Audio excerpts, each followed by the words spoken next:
Welcome to the WIHS Journal, Public Affairs from 104.9. I'm Paul Kretschmer, and here is our General Manager, Steve Duzenou. On today's Journal, we'll be talking about foster care, and we'll start off our program with Executive Director of the Urban Alliance, Perkin Simpson. Welcome, Perkin. Tell us what your role is in all this. We're talking about foster care, and how does Urban Alliance sort of help this happen? First of all, our broad mission is to improve people's lives through practical service, through practical resources.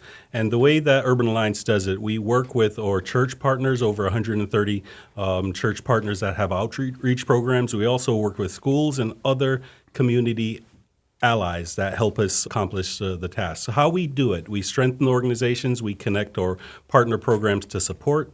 We also connect partners to resources, training, communications, and then we also provide opportunities for people to get involved. About a year ago, we entered a conversation with the village and looking at the need for foster care. From an Urban Alliance perspective, thank you, Perkin. With me also here is Chela Rodriguez, who is the Manager of Initiatives with the Urban Alliance. Chela, what kind of need is there for foster families? Currently, there are over 3,000 kids who are in care in Connecticut. As an organization, a Christian organization that is, we felt compelled to be able to respond to that call. For many, this may be a missional call to embrace a child into their home. Others perhaps are connected to families who have experienced that. And so we as an organization, again, we felt compelled to respond, to lock arms with the village, recognizing the need that there is in the community, and not just talking about the need, but then engaging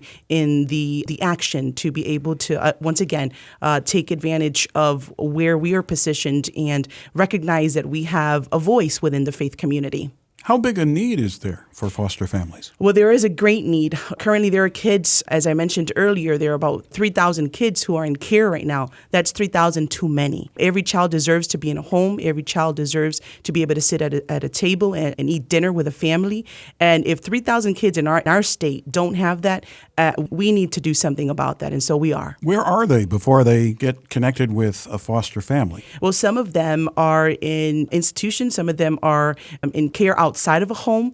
And so obviously the desire here is for them to be in a home, to have a family, to have connections, not just with the family, but the family has connections with their community. And so not just ensuring that they have a home, but that we can create communities of healing communities, which is what we often call it, so that kids can thrive. How do they feel once they get connected with a foster family? What does that do for them? Well, I think, first of all, when a child feels like they belong to family, I think that I'm sure there are tons of studies that we see that kids thrive. They do well academically. They do well socially. They're able to venture out and do things, as far as their skill sets are concerned. So I think that having children in homes, it only promotes them being able to thrive in every area of their life. Like the kids that are currently in homes right now where they have their biological moms and dads, they thrive when they're in that setting. And children that don't have that, well, then obviously we see some self-defeating behaviors because there is a lack, there is a need that they have. How do they become needing of a foster home? What happened that put them in that position? Unfortunately, kids have gone through traumatic experiences in the places where they should have been safe. Because of those reasons, children are removed for their safety and placed in these foster homes, or if there isn't a foster home available, then there are entities that take in children who have been removed from a situation where they were either hurt or there was some type of an abuse. This is how kids end up in the foster care system, is that something horrible happened to them and they had to be removed from that situation to keep them safe, but then there has to be a place where they can continue to thrive despite the circumstances that they have gone through. What kind of foster family is best for somebody like this? I think obviously there are some requirements that they have to fulfill because there is a licensing agent that will take care of that. However, it has to be a family that wants to do this, that desires a child in their home. This is not something that can be forced upon. In fact, many times I say this may not be for everyone, but it is for someone. And there are many foster parents that have come forward and they've taken in the foster kids, and they're no longer foster kids, they're their kids. And so it's just a family that desires to have this child in their home, recognizes that they have something to offer them, but that these foster kids also have something to offer the family. And so it's really important to know that it will be reciprocal. How does it change a child's perspective to be in a foster home, their perspective on life? Because a child ending up in foster care is because something horrible happened to them. And so when they go into a setting where there is a family that desires to be a part of his or her life, the child feels wanted. The child feels cared for. Imagine us, we all have a desire to belong. So I think that more than anything else, when a child feels safe, when a child feels like they belong, again, I said it before, they thrive because the environment is conducive to that. Thank you, Chella. I'm going to imagine that there's somebody listening to us right now who's thinking, that would be great for us to be foster parents. With me in the studio is Nicole Barbosa, who is in charge of the licensing department for this particular initiative. And Nicole, what's involved in becoming a foster parent or family? We definitely want to make sure that every home that we are placing these children in who have experienced significant trauma is safe, is stable, is a place where they can heal and thrive and grow. Part of that is we do a lot of background checks. So I guess just being aware that it is a process that you go through usually starts off with a home visit. You'll have somebody come out, kind of see your home, meet your family. And in that place, we can kind of talk through what are some of the safety things that we look for in a home in order for that home to be deemed safe and licensable. You do have to hold actual license to be a foster parent here in Connecticut. After you complete that part, you can move on to our training. And that training is 10 sessions.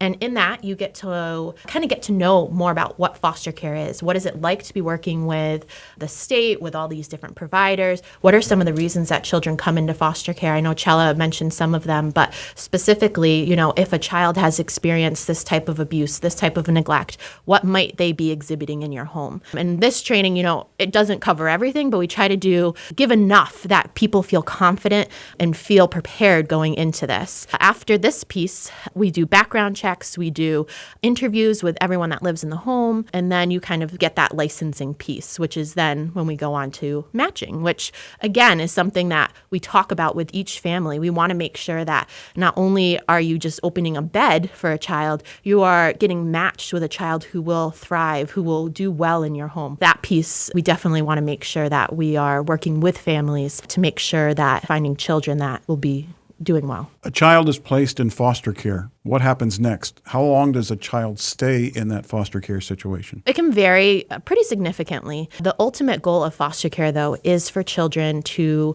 go someplace else. It's not for them to remain in foster care. Typically, with the model that we are currently using, we're averaging around 9-month stays for children in a placement. We want to get kids either back home to their biological families, if that's possible, which is the most common thing that does happen for youth in foster care is to go back to either their mom, their dad, their grandparents, uncles, aunts, whoever it might be that is a significant person for them. When that's not possible, then we start looking at adoption. Again, we want to be able to identify that place for that child so they aren't just sitting in foster care. But it does vary. There are stories where children end up aging out of foster care, which is something that we try to prevent whenever possible. But it is the reality of our current situation. The need for people to come forward, both to foster, to kind of help get that child to that next place, whatever that might be.